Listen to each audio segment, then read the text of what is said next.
The deaf I try to say the dead man. Like you know, when they rap sometimes I don't hear all the words, but for the most part I get some. And you know, they're rappers and they're getting the message across. You saw what's happening here? I mean, I was so blessed by that. You know, just Lord, another round of applause. And you know how I know they were on point? When I saw Sister Kirkland Johnson doing this. Yeah. Now, I knew they went above some people's head, you know, because Sister Brenda Cunningham, when she still got her bathroom to pee twice, I said, yeah, they went above her head, you know. Yeah. But it's good to be here tonight. And rappers, you know, and now I can't rap. I tell people I don't rap, I normally talk. I have what you call a gift of gab. And if you give me a chance, I'll talk till tomorrow. But unlike a friend of mine, Deanne, he would talk. I mean, every time you see him, he talking. If he's at a party, he talking, just talking. And he had his wife with him one day. I like that, play recreationally. Then he had his wife with him one day, you know, and he went by the airport right here in Nassau. And he went to a pilot friend of his. The pilot said to him, said, man, every time I see you talking, I said, man, that's me, I talk a lot. Say, anyhow, say, I want to ride a helicopter. The pilot said to him, man, you want to ride on my helicopter? Man, I can't take you up there in the air, you talking, I can't concentrate. He said, but I'll tell you what, I would take you on a helicopter ride if you could promise me that you wouldn't talk. He said, yeah, I can't promise you I wouldn't talk. He said, well, if you wouldn't talk, I'll give you $50. $50 not to talk? The pilot said, yeah. He said, okay, you bet. And they went on the helicopter. And as they're riding, it was the pilot, the friend, and the friend's wife. Keep playing recreationally. And as they went on the helicopter, they were riding. And the pilot was so amazed that this brother ain't say nothing. He said, man, I can lose this $50 just like that, Sister Brenda. He couldn't believe it. So he said, what I can do a little maneuver. And he started the helicopter, he started doing a little dip. The fella didn't say a word, not a murmuring word. He went up and he came down, he did, you understand. All of that, he didn't say nothing. So after about an hour of the flight, he landed back at the Linden Pin in the airport. And he looked at the fella, he said, man, you good. He gave him the $50. He said, that whole flight, you ain't make a sound. You know? He said, but where's your wife? He said, oh, I don't want to tell you bad. She was doing okay on the flight, but when you start doing that maneuver, she fall out. Say, you won't say nothing? Say, yeah, and lose that $50? Say, $50 is $50, man. No, but for real, you know, I always tell people God have a sense of humor. That is why he made us the way we are. You know, even though we're brothers and sisters in a sense, when it comes down to black and white, you notice how we worship different? You know, everything in the white church they do it fast. I'm telling you, all the songs they sing fast. When they pray fast. They do everything, they just do everything fast. The testimonies, everybody just do it fast. And in that short space of time in their church, they start church at 11 o'clock. And 11:15 they out. Yeah, because they do everything fast. But not us in the black church. No. In the black church, we believe in giving the Holy Spirit a work over.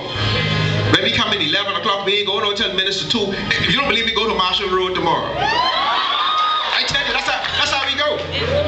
You know, but like I said, in the white church, they do everything they do it fast. Like if the songs they sing, like I'll Fly Away. Let me see if you can find a chord on that. Give me a picture. Yo, wait for me that Linda, you could sing. Give me the chord again. That is the white church now. That's how they sing a song like that.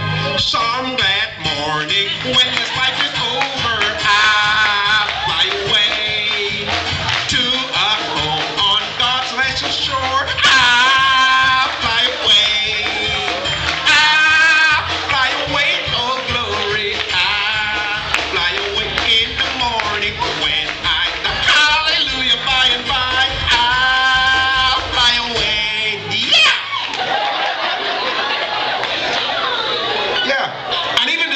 Supposed to sing slow, they sing them fast. Like our God is an awesome God. Same picture. They go, our God is an awesome God. Rain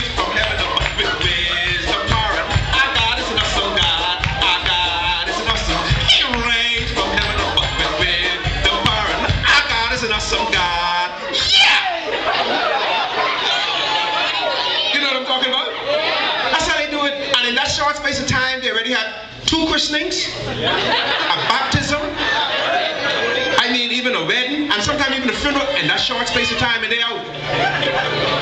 But not us black church. I tell you, you go in a black church, and that same song, Our God is an Awesome God, we go to a brother who hadn't sung in a long time. DJ Godson years. Listen, we go to a brother who hadn't sung in a long time, and listen, he going for broke. This is opportunity now to prove himself. Oh, he going now. This is time. Now, we have a brother in our church, but I wouldn't call his name. I wouldn't do that. But whenever you give Ben Williams the mic, he would go sing that song, Our God is an Awesome God. Our God is an awesome God. He reigns from heaven above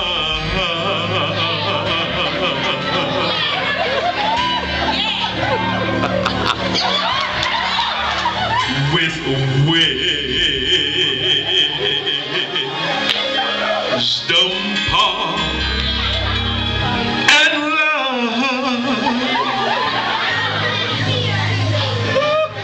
Then he stepped down.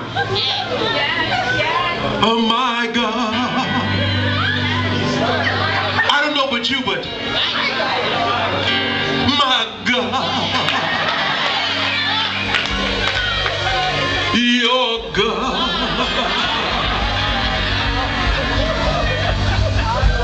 is an awesome,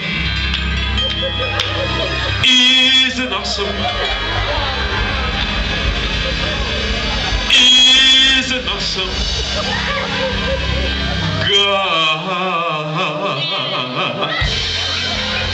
And we always have an old sister in the back of the church that shout out, take your time, brother.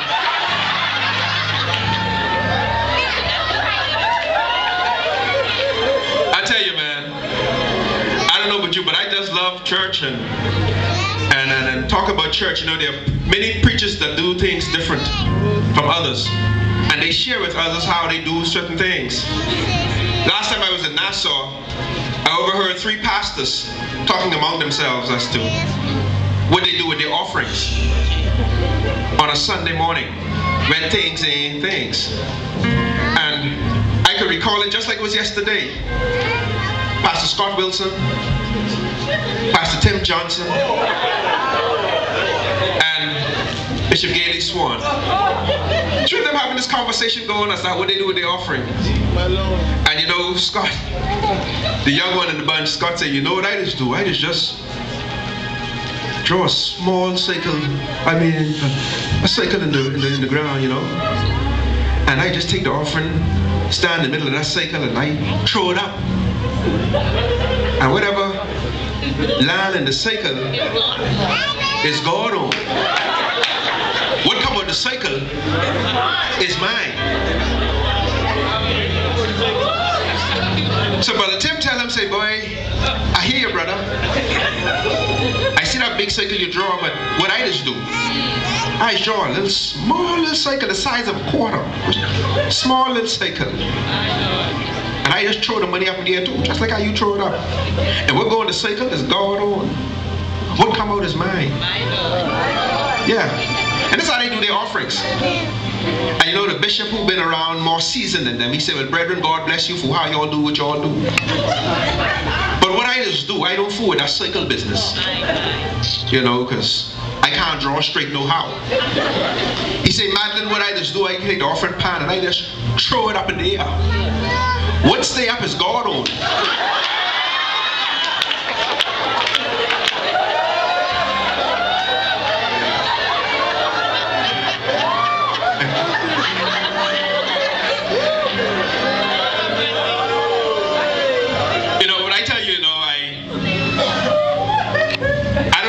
In between rappers.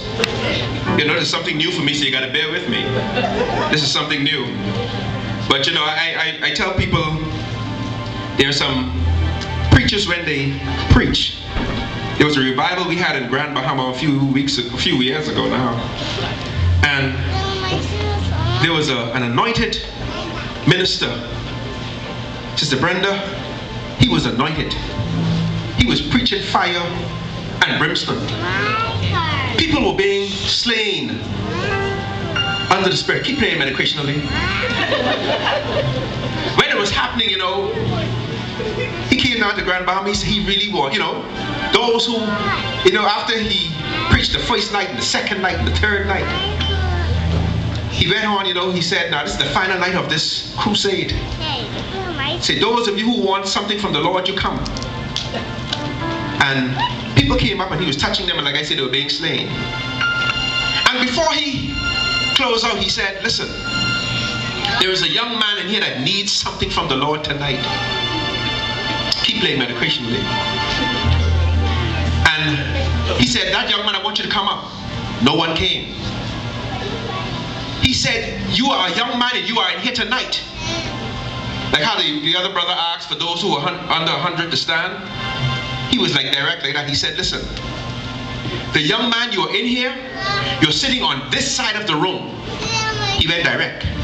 Keep playing medicationally. And then he went on further. He said, you're wearing a brown shirt. A brown shirt with a pink pants. He went direct. He said, listen, you're also wearing a pair of glasses. And after he said that, he couldn't get no more direct than that. A young man came from the back of the church, trembling, came to the minister.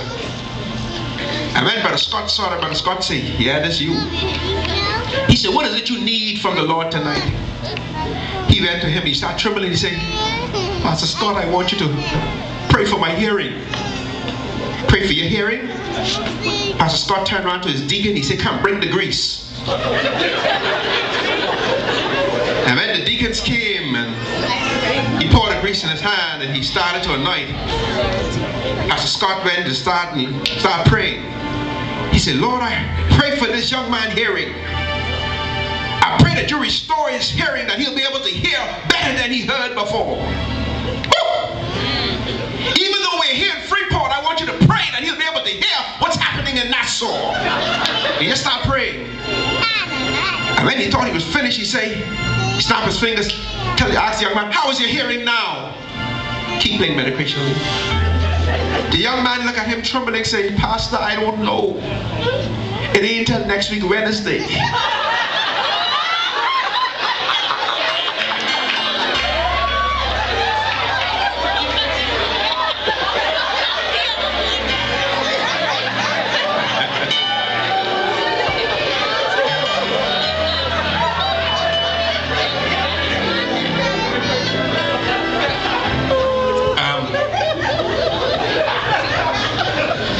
I think I went above someone here.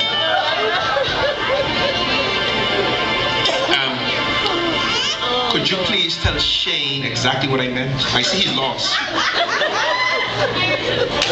He's totally lost. Thank you very much. Now he got it. You know, Shane was behind you understand. Behind the 8 ball. Sorry? Behind the 8 ball. Behind the 8 ball, yes. You know, there is this situation, you know, and I always tell people God made everybody.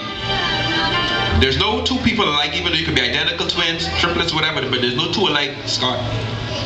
You know? And there was this young lady one time ago, she was on the bus stop, and I thank God the government decided to put the, what you call it? The shaded, yeah, the sheltered bus stops now. Because before time, you just used to go on the bus stop in the open, keep playing medicationally. When rain come, you get wet. When sun come, you get baked, and all that kind of stuff, you know. And I remember one time this lady was on the bus stop. She had a baby in the push, and then she had her bags on the side, her groceries bags on the side, waiting on the bus. And after she saw a bus coming, she decided to take the baby out of the push, try to fold it up with one hand, and it started to rain, Brother Scott. And as it was raining, she started, you know, so when the bus stopped in front of her, she took one of the bags, she rested in the bus. Then she took the other one out, rested in the bus. And you know, when the rain started to come down, the bus driver said, "Mom, you gotta hurry, get on this bus." She said, "I tried my best, sir. Give me a chance. I tried my best." And she took the push and she rested on the bus. And then she started to go on. And the bus driver was very mean to her, Lynn. He looked at her, he said, "Ma'am, hurry, get on this bus. You and your ugly baby." Yeah, that's what he said. And when he said that, she started to cry and she walked to the back of the bus with the baby in hand and the push, and, you know, she went to the back of the bus crying.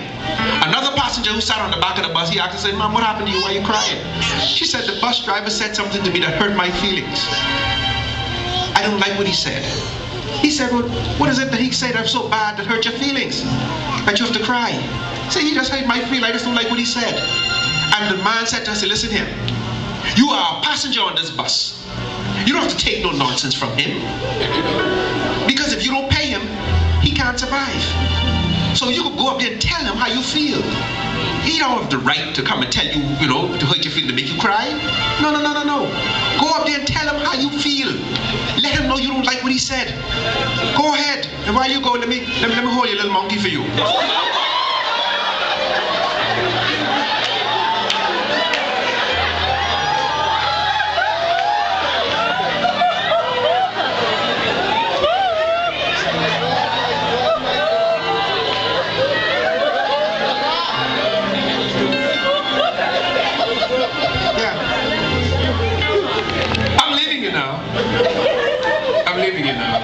See, it's just so hard to come between rappers.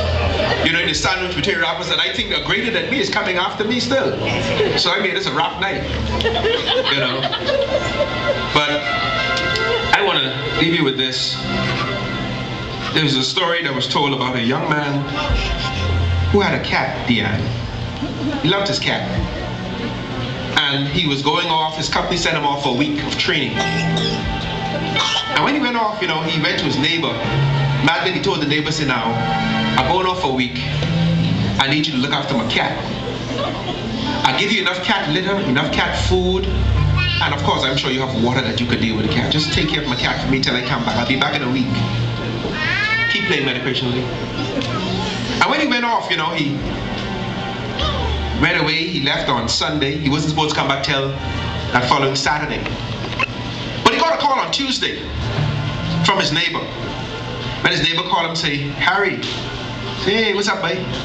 Boy, I got some bad news for you, man. Your cat dead." He say, "What?" Say, "Your cat dead." He said, "Man, listen, man, you don't do things like this to people." He said, "What you mean?" "No, man, you don't just come and tell people the cat dead. My cat who I hold so dear to my heart, man. My cat, that's my cat, man. You know, only made the cat live in the house and you would tell my cat dead. Man, you don't do things like that." The fella said, "How else I can tell you the cat dead? I mean, he dead. How else can I tell you?" He said, "Well, I mean, if he dead, I mean, you could build it up. Don't just come and tell me the cat dead. Now, today's Tuesday. If you call me today and say, 'Harry, your cat is on the roof.' Now, I would tell you, see if you could get him down, because if he fall, you know, things can happen. But at least I'm building myself up for it. You don't just, you know."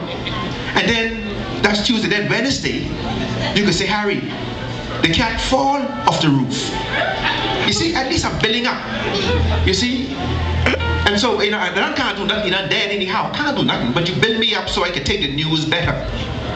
And then probably Thursday or Friday, you can say, "Harry, your cat dead." I'll be able to accept that because I realized he fell off the roof and something happened. And yeah, that's how you do it. You don't just tell people things like that, man. So like I said, that was Tuesday. He got a call on Thursday. His friend called him back and said, "Harry, okay, your mother, she on the roof." Ladies and gentlemen, that's my time. God bless you. Good night.